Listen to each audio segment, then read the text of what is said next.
In today's video, we're going to talk about the proper way to call and host a board meeting.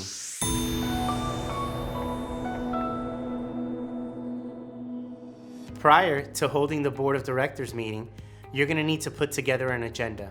The agenda is typically put together between the board of directors and the manager of the association. As a point, I do want to recommend that you put the most pressing issues first so that you can address those items. Once everyone's prepared for the meeting, the agenda should be posted 48 hours in advance if it's a regular board of directors meeting. The notice should be posted in an area where it's visible to all the residents.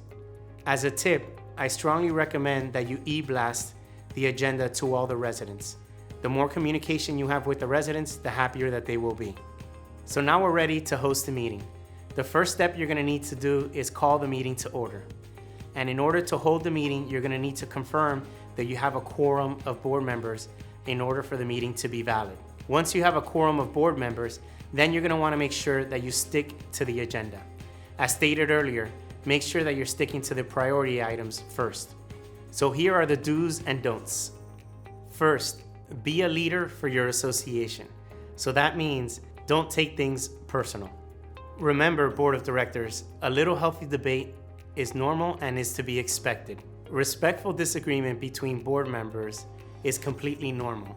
And remember, when you're disagreeing, it doesn't mean that they don't like you or that it's something personal against you. Something that's very important is make sure that you're confident when you're bringing recommendations to the board of directors.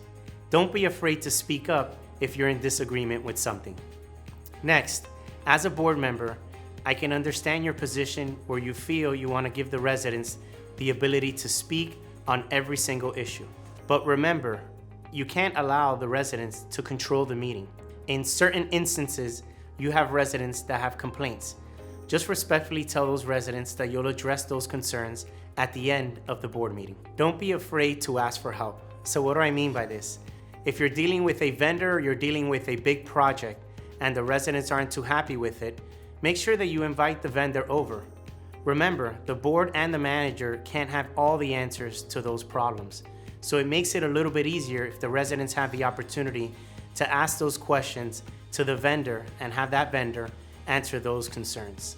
To wrap it up, a successful board meeting should not be longer than an hour and a half. If you're having challenging meetings, then you need to change things up and take a new approach.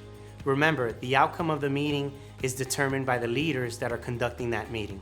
If you've enjoyed today's video, make sure you subscribe to our YouTube channel and give us a thumbs up. You can visit us at ManagedByAffinity.com. Hope to see you in our next video.